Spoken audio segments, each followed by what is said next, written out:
We are very concerned parents, okay? I have a student, we have students at the high school, and we have students at the elementary and middle school levels too. Okay, so my now 11th grader took health class last year, 10th grade, okay? And I'm gonna be very brief, I don't wanna disclose a lot, but when he came home after a session in the health class that some guest speakers had gone into the classroom, he wouldn't look at me, he was very embarrassed, he was like in shock, okay, of what he had experienced at this health class. The guest speaker spoke openly about many types of sexual perversion that is, preferences, how they would say, that people, tend to practice.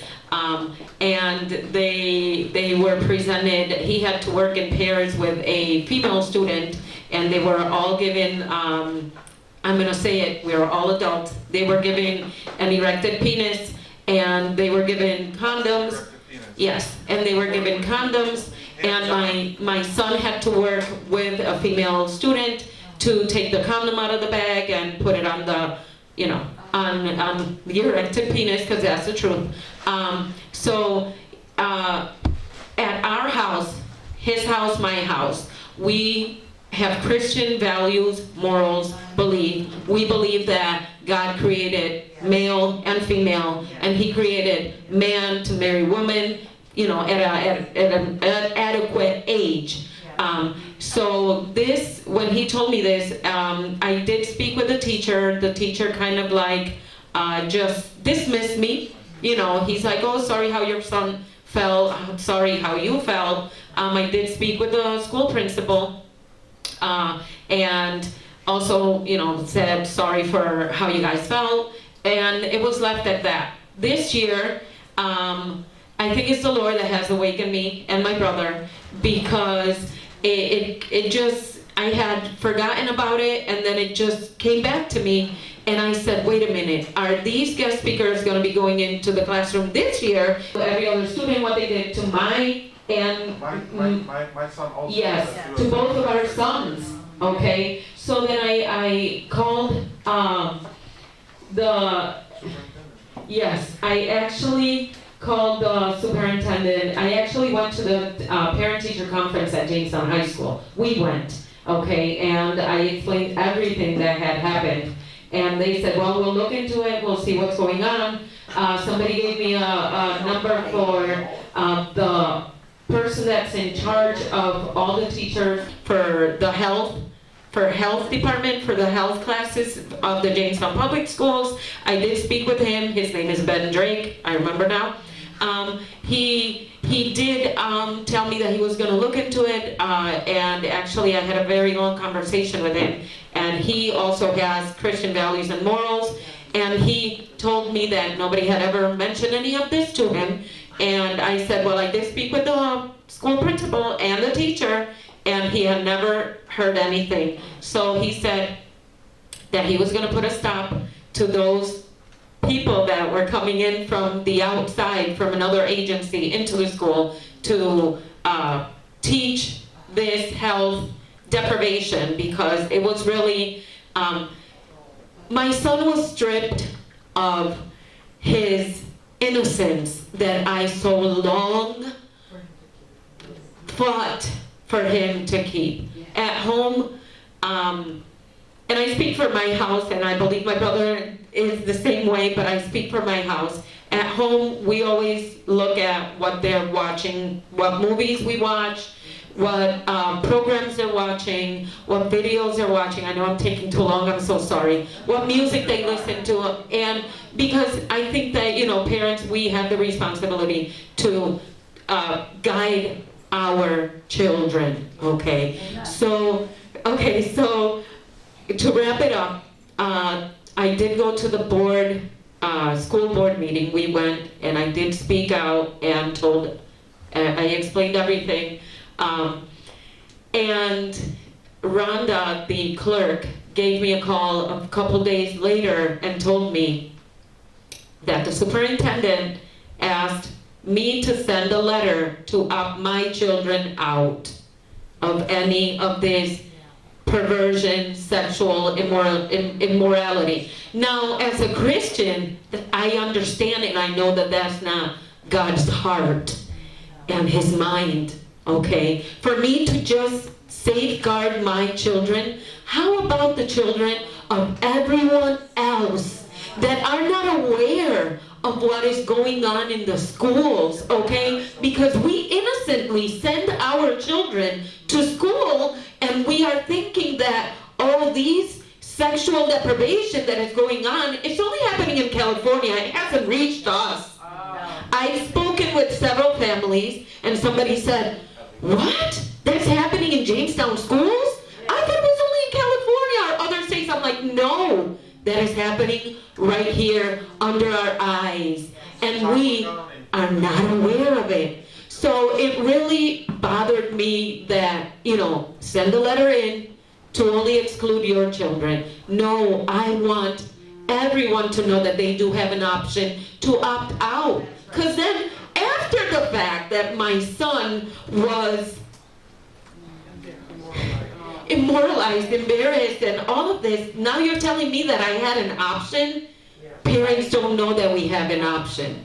Why? Because we think that we are going to be censored. We are going to be reprimanded. We are, people are scared of speaking out and talking and saying, no, I don't go with your ideology. No, you are not going to indoctrinate my children. No, I don't believe there's more than two genders. But you know what? The worst thing that the guest speakers told the classroom, the students, was, do not tell your parents. Because, and I'm telling you, because your parents, there's some parents that take things out of proportion. I told my son, well, you know what? This is the mom that's going to take things out of proportion. Because, so we've been trying to make parents aware of the things that are happening and that you can voice out. There is an option. We can opt out. We can say, no, we don't want this. No? Who are the ones that have children? Is it same-sex marriages, the ones that bear children? No. And you want to come and indoctrinate my child? Well, the thing is, too, though, even if you can opt out your children, they're still going to be exposed to these. Exactly. So that's what I told, that is exactly what I told Rhonda, the clerk. I said, thank you for the information, for, telling me to opt my children out. I said, but however, that is not what I want to hear. Because then my children are still going to be around the other kids that have been exposed to this perversion. Okay? So, I'm sorry, thank you for your time. Through this twisted way. So I told her, you know what? I want to know how can we make other parents aware? Oh, well, the superintendent didn't tell me that. Okay, then you ask him. And what is going to go on after this? Is there going to be a change? Because I want to see a change. I don't want kids being sexualized and kids being presented with perversion in school. That's not what they go to school for. They don't go in school to learn about sex. Okay? Okay. The education system is That's what I was going to say. Okay, we're gonna. Yeah. New York State requires, because we looked it up, New York State, the only thing they require is that children be taught HIV and AIDS prevention, not perversion. HIV and AIDS prevention, and to emphasize on, I always forget that word, abstinence. Abstinence, that's the word. I've seen that they want to pass a bill that says to include sex education from kindergarten to 12th grade. Thank God it's still not, it hasn't passed, okay? Not yet, but that's why we got to fight. That's why we have to push for this. So one of the concerns that I want to put on that list is the immoralization and sexualization of our children, okay? And maybe, like someone said, maybe you have grandchildren. Hey, our children is the future. That's right. Okay, so we need to really, Stand up together. Yes. yes, We haven't done yes, Yes. yeah. One voice that could shut it down, but probably 1,000 voices, we will be heard. Yeah. Believe me, and we can move mountains together. That's right. Yeah. Unfortunately, not everybody we know is on board with this, but it doesn't matter. This is the children of God. And you know what? God is always in control. Yeah. He is always in control. He is always seated in the throne, and no matter what happens, He is in control of everything. But we are His body. We need to move. We need to make the fight. Okay? My brother and I, we went and speak to a pastor. I won't say his name. Okay? I really hate calling him that because he is really a wolf in sheep clothing. Okay. We went and spoke with him, and I immediately saw his true colors and that he was on the other side. When he told us that there is a sex book in the Bible. The Bible has a sex book. A book that talks about sex. Yeah, but more than that, he said that the Bible is a sexual book. Oh. Because even the disciples of Jesus, they were sexual. They had sexual deviancies. Oh. Is what he was. Yes. He was thinking. He said the Song of Solomon's. Songs of Solomon. And he Yes. referred to the disciples, referring to the sinners that were coming to Jesus. Yes. Yes. And he was twisting the word of God. I mean, That's that right, really taking it fired out me of up. I was just Yes. thinking about it. Taking it out of context. Yes. And then he said, oh, those people that you say that have anal sex that you don't like, that you hate. I said, I never liked them. I said, I never hated them.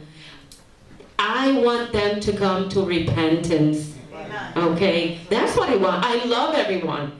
If I didn't love them, I wouldn't be telling them the truth.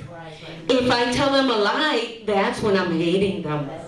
Okay? And he said, those people that you hate, and I said, no, stop there. I don't hate them, we don't hate them. He said, well, you'll see them walking the roads in heaven. I'm like, which heaven is this man talking about? What Bible is he reading? Anyway, we are trying to make parents aware, but unfortunately, we went and speak with the wrong pastor, and he said, go talk to somebody else, and I don't know. We really need to unite in this fight for our children because gender is not fluid, okay? And they tell me that no, they are not teaching religion in school. They are teaching the Luciferian religion because Luciferian religion believes that knowledge and enlightenment is fluid. And that's what they're teaching children, that their mind is fluid. Okay? Thank you for your time. I hope we can get together and do something. Come back and pray. Thank you.